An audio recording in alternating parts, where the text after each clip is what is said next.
அஸ்ஸலாமு அலைக்கும் வரஹ்மத்துல்லாஹி வபரகாத்துஹு. இதற்கு முந்தைய பதிவுல காலத்தையும் நேரத்தையும் பற்றி அல்லாஹ் என்ன சொல்கிறான், மாதங்களுடைய எண்ணிக்கை எப்படி உருவானுச்சு, இது போன்ற செய்திகளை நாம் பார்த்தோம். இந்த பதிவுல ஹிஜ்ரி ஆண்டு அதனுடைய தேவை அது எப்போது உருவானது அந்த செய்திகளை பார்க்கவிருக்கிறோம். இன்றைக்கு இருக்கக்கூடிய அந்த இஸ்லாமிய மாத கணக்கு இருக்கு இல்லையா, முஹர்ரம், சஃபர், ரபியுல் அவ்வல், ரபியுல் ஆஹிர், ஜமாத்தில் அவ்வல், ஜமாத்தில் ஆஹிர், ரஜப், ஷாபான், ரமலான், துல்காதா, துல்ஹஜ் என்று சொல்லப்படக்கூடிய இந்த 12 மாதங்களுக்கான பெயர்கள் நபிகள் நாயகம் கொடுத்தது கிடையாது. இந்த மாதங்களின் பெயர்கள் அரபுகளிடத்திலேயே காலங்காலமாக இருந்து வந்துருந்துச்சு. அரபுகள்கிட்ட ஒரு பழக்கம் இருந்துச்சு, என்னன்னாக்கா இந்த 12 மாதங்கள்ல 4 மாதங்களை புனிதமான மாதங்களாக வச்சிருந்தாங்க. அது எந்தெந்த மாதம்? துல்காதா, துல்ஹஜ், முஹர்ரம், ரஜப்.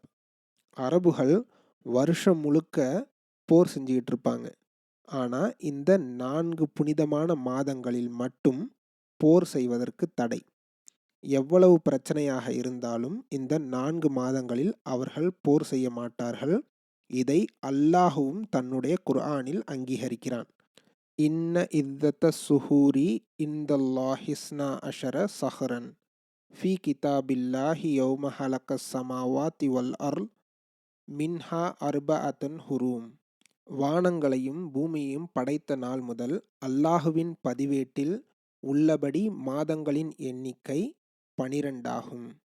அவற்றில் 4 மாதங்கள் புனிதமானவை.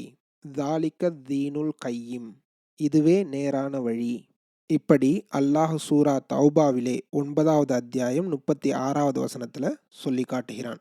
இதிலிருந்து அரபுகள் மாதங்களுடைய கணக்கை வைத்திருந்ததையும் அதில் 4 மாதங்களை மதித்து அதில் போர் செய்யாமல் இருந்ததையும் அல்லாஹ் அங்கீகரிப்பதன் மூலமாக இந்த மாதங்களின் கணக்கு நபிகள் நாயகம் ஸல்லல்லாஹு அலைஹி வஸல்லம் அவர்களுடைய காலத்துக்கு முன்பே அரபுகளிடம் இருந்ததை நம்மால் பார்க்க முடியுது.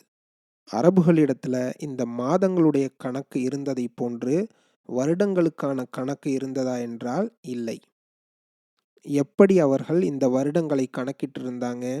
அந்த காலத்தில் ஏதாவது ஒரு அதிசயமான நிகழ்வு நடந்துவிட்டால் அந்த நிகழ்வை வைத்துக்கொண்டு அதன் பின்னாலும் முன்னாலும் நடந்த அந்த வருடங்களை குறிப்பதை அவர்கள் வழக்கமாக வச்சிருந்தாங்க.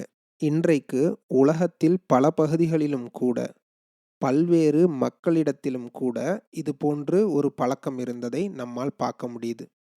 இப்ராஹிம் அலைஹிஸ்ஸலாம் அவர்களுடைய காலத்து மக்கள், இப்ராஹிம் அலைஹிஸ்ஸலாம் அவர்கள் நெருப்பிலிருந்து உயிரோடு மீண்டு வந்ததை, அந்த நிகழ்வை அடிப்படையாக கொண்டு அவர்கள் ஆண்டு கணக்கை வச்சிருந்ததை பார்க்க முடியுது.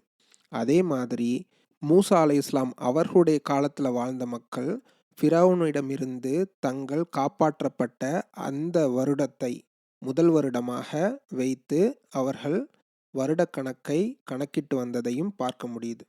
இது போன்று பல்வேறு காலகட்டங்களில் அந்த காலத்துக்கும் சூழ்நிலைக்கும் ஏற்றவாறு ஏதாவது ஒரு நிகழ்வை வைத்துக்கொண்டு, ஏதாவது ஒரு அரசன் பிறப்பதோ அல்லது அவன் இறப்பதோ அல்லது அவன் வெற்றியை கொண்டாடுவதோ, இது போன்ற ஒரு சில முக்கியமான நிகழ்வுகளை வைத்துக்கொண்டு அதற்கு முந்தைய பிந்தைய வருடங்களின் கணக்கை சொல்வதை மக்கள் வழக்கமாக வச்சிருந்தாங்க. இன்னும் சொல்லப்போனால் இன்றைக்கு நாம் புழக்கத்தில் வைத்திருக்கக்கூடிய இந்த கிரிகேரியன் கேலண்டர் அப்படின்னு சொல்லிட்டு சொல்லப்படக்கூடிய ஆங்கில வருடம் எப்பிலிருந்து ஆரம்பிக்குது அப்படின்னாக்கா, கிறிஸ்து பிறந்த பின், கிறிஸ்து பிறப்பதற்கு முன், அதாவது ஈசா அலைஹிஸ்ஸலாத்து வசலாம் அவர்கள் பிறந்த தேதியை முதல் ஆண்டாக வைத்துக்கொண்டு இவர்கள் இந்த ஆங்கில வருடக்கணக்கு முறையை பின்பற்றி வருவதை நம்மால் பார்க்க முடியுது. அப்போ நபிகள் நாயகம் ஸல்லல்லாஹு அலைஹி வஸல்லம் அவர்களுடைய காலத்தில் எந்த கணக்கு முறையை அரபுகள் பின்பற்றிட்டு இருந்தாங்க?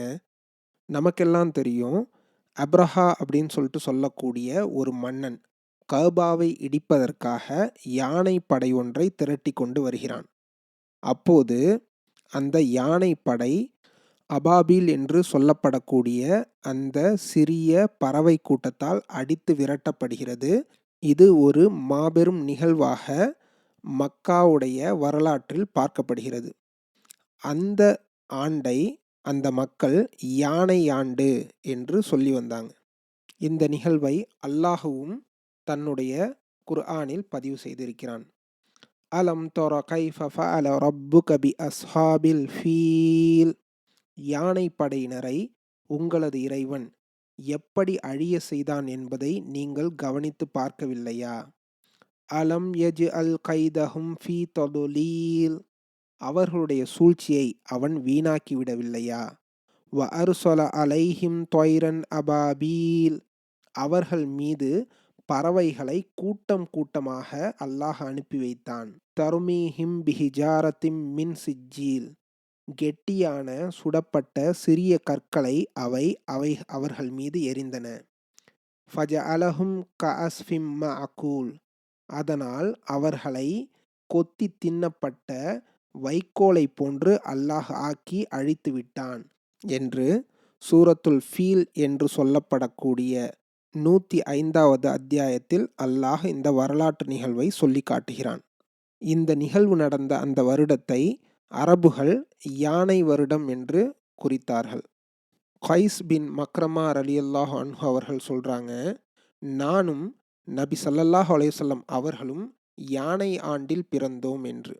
இது திர்மிதியில் வரக்கூடிய 3552வது ஹதீஸிலும் அஹ்மதில் வரக்கூடிய 17218வது ஹதீஸிலும் பதியப்பட்டிருக்குது. இப்படி நபிகள் நாயகம் ஸல்லல்லாஹு அலைஹி வஸல்லம் அவர்கள் பிறந்த காலகட்டத்தில் யானை ஆண்டு என்பது புழக்கத்தில் இருந்துச்சு. நபிகள் நாயகம் ஸல்லல்லாஹு அலைஹி வஸல்லம் அவர்கள் வாழும்போது அவர்களுக்கு நபித்துவம் கிடைக்குது.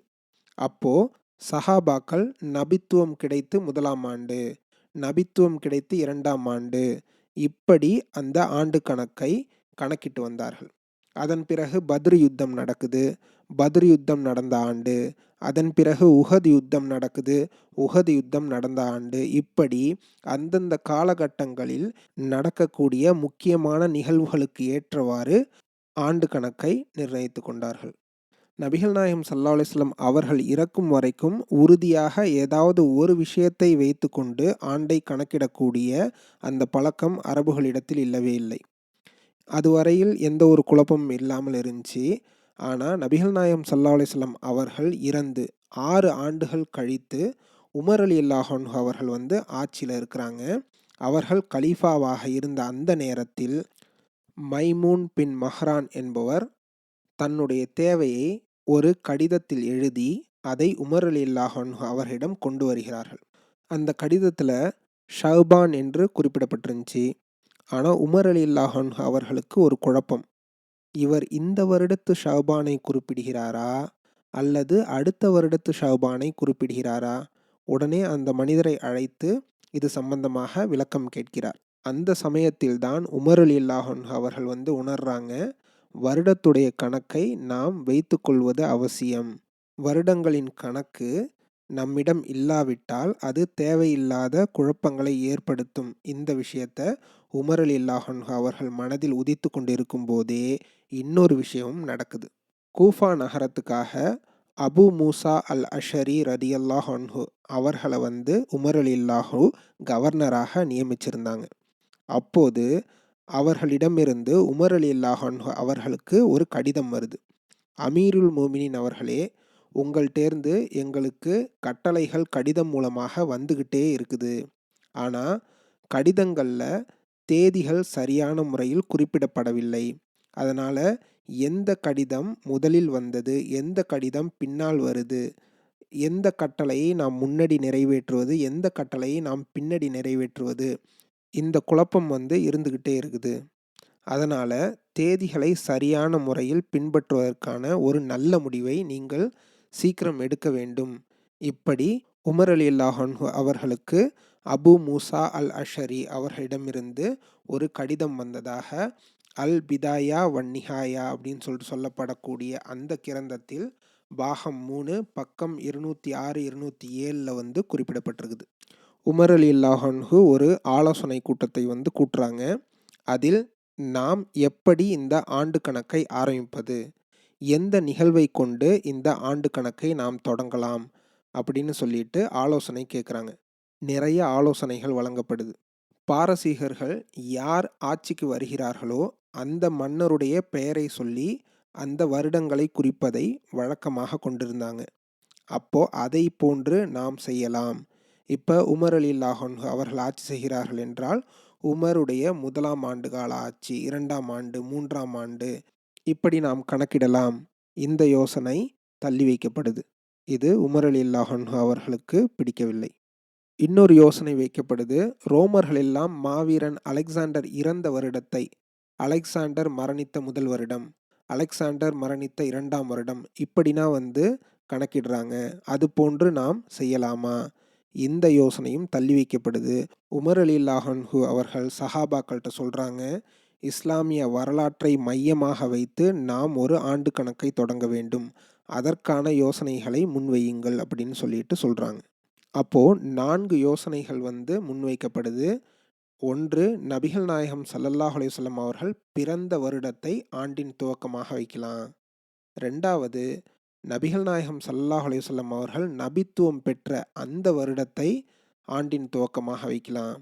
3வது, நபிகள் நாயகம் ஸல்லல்லாஹு அலைஹி வஸல்லம் அவர்கள் இறந்த அந்த ஆண்டை துவக்கமாக வைக்கலாம்.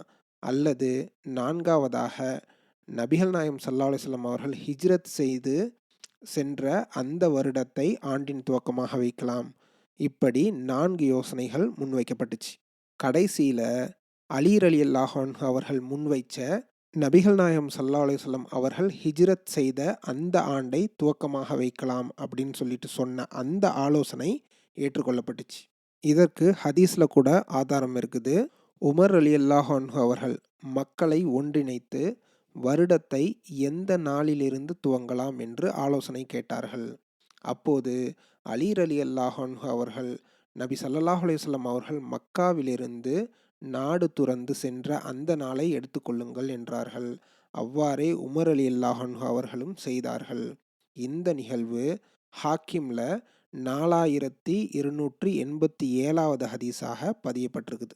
சஹல் இப்னு சாத் ரலியல்லாஹு அன்ஹு அவர்கள் அறிவிக்கிறாங்க, மக்கள் ஆண்டு கணக்கை நபிகள் நாயகம் ஸல்லல்லாஹு அலைஹி வஸல்லம் அவர்கள் இறை தூதராக நியமிக்கப்பட்ட அவர்களுடைய 40வது வயதிலிருந்தோ அல்லது அவர்கள் இறந்ததிலிருந்தோ கணக்கிடவில்லை. மாறாக மதீனாவுக்கு நபிகள் நாயகம் ஸல்லல்லாஹு அலைஹி வஸல்லம் அவர்கள் ஹிஜ்ரத் செய்து வந்ததிலிருந்து கணக்கிட்டார்கள். இந்த ஹதீஸ் புகாரியில் 3934வது ஹதீஸாக பதியப்பட்டிருக்குது. இந்த முடிவு எப்போது எடுக்கப்பட்டது? உமர் ரலியல்லாஹு அன்ஹு அவர்களுடைய ஆட்சி காலத்தில் ஹிஜ்ரி 16 அல்லது 17வது ஆண்டில் இந்த முடிவு செய்யப்பட்டது என்று ஃபத்ஹுல் பாரியில் பாகம் 7 பக்கம் 268 பதியப்பட்டிருக்குது. இப்போது வருடம் எது முதல் வருடம் என்பது முடிவாயிடுச்சு. நபிகள் நாயகம் ஸல்லல்லாஹு அலைஹி வஸல்லம் அவர்கள் ஹிஜ்ரத் செஞ்ச வருடம் தான் முதல் வருடம். அடுத்து மாதம், எந்த மாதத்தை வருடத்தின் முதல் மாதமாக வைப்பது? இதில் ஒரு குழப்பம் வந்துச்சு. அந்த ஆலோசனை கூட்டத்தில் 3 மாதங்கள் முன்வைக்கப்பட்டன. 1, ரஜபு மாதத்தை முதல் மாதமாக வைக்கலாம்.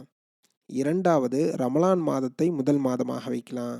3வது, முஹர்ரம் மாதத்தை முதல் மாதமாக வைக்கலாம். இப்படி 3 கருத்துக்கள் முன்வைக்கப்பட்டுச்சு.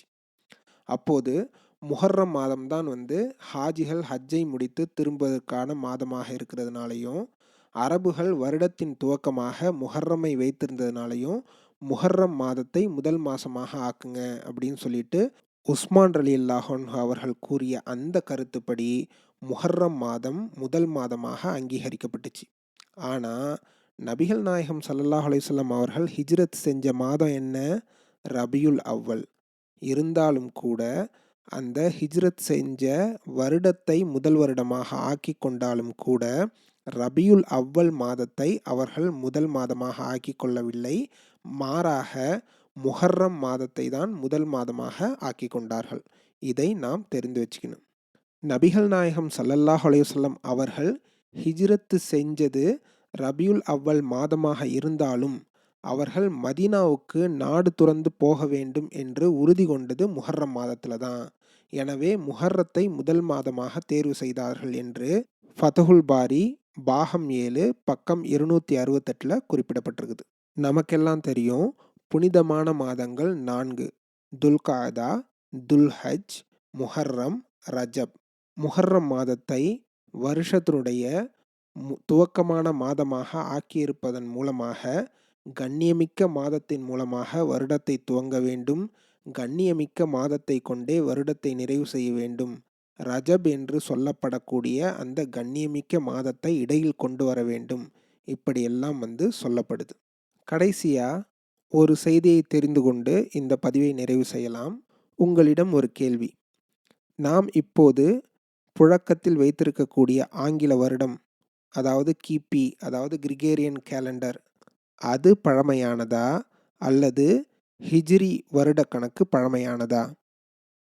பல பேர் நாம் என்ன நினைப்போம், கிரிகேரியன் கேலண்டர் தான் பழமையானது, ஏன்னா அது 2000 வருடங்களை கொன்றுச்சு. ஆனால் ஹிஜ்ரி 1400 சொச்சம் வருடங்கள் தான் இருக்குது. நாம் என்ன நினைப்போம், கிரிகேரியன் கேலண்டர் தான் பழசு, ஆங்கில வருடம் தான் பழசு அப்படின்னு சொல்லிட்டு நினைப்போம். அப்படி நீங்கள் நினச்சிங்கன்னா அது தப்பு. எப்படி நபிகள் நாயகம் ஸல்லல்லாஹு அலைஹி வஸல்லம் அவர்கள் இறந்து 6 வருடத்துக்கு பிறகு, ஹிஜ்ரி முடிந்து 17 வருடத்துக்கு பிறகு ஹிஜ்ரி ஆண்டு கணக்கு பயன்பாட்டுக்கு வந்ததோ, அதே மாதிரி கிபி என்று சொல்லப்படக்கூடிய கிறிஸ்து பிறந்த பின் உடனேயே இந்த கிரிகேரியன் கேலண்டர் வழக்கத்துக்கு வரல. மாறாக 1582 வருடங்கள் கழித்து, எத்தனை? 1582 வருடங்கள் கழித்து, அதாவது ஒரு 400 வருஷத்துக்கு முன்னாடி தான் இந்த கிரிகேரியன் கேலண்டர் வழக்கத்துக்கு வருது. 400 வருஷத்துக்கு முன்னாடி உள்ள மக்கள்கிட்ட கிபின்னு சொல்லிட்டு கேட்டால் அவங்களுக்கு தெரியாது. கிரிகேரியன் கேலண்டர்னா என்னன்னு கேட்டால் அவங்களுக்கு தெரியாது. ஏன்னா அது பழக்கத்துக்கு வெறும் 400 வருஷம்தான் ஆகுது. அதாவது ஹிஜ்ரி வருட கணக்கு நடைமுறைக்கு 943 வருடங்கள் கழித்து தான் இந்த கிரிகேரியன் கேலண்டர், இன்றைக்கு நாம் புழங்கக்கூடிய அந்த ஆங்கில வருஷ கணக்கு வழக்கத்துக்கே வருது. ஆனால் இந்த 400 வருடங்களில் அது சென்ற இடத்துக்கு ஹிஜ்ரி கணக்கு செல்லவில்லை. முஸ்லிம்கள் இதை சிந்தித்து பார்க்க வேண்டும். அதனால் இனிமேல் யாராவது கேட்டார்கள் என்றால், எது பழமையான வருட கணக்கு என்று கேட்டார்கள் என்றால், நாம் தைரியமாக சொல்லலாம், ஹிஜ்ரி வருட கணக்குத்தான் கிரிகேரியன் கேலண்டர் அந்த கணக்கை விட மிகவும் பழமையானது. இதை முஸ்லிம்களாகிய நாம் தெரிந்து வைத்து கொள்ள வேண்டும். இன்னும் பல செய்திகளுடன் இன்ஷா அல்லாஹ் வேறு ஒரு பதிவில் நாம் சந்திக்கலாம். அஸ்ஸலாமு அலைக்கும் வரஹ்மத்துல்லாஹி வபரகாத்துஹு.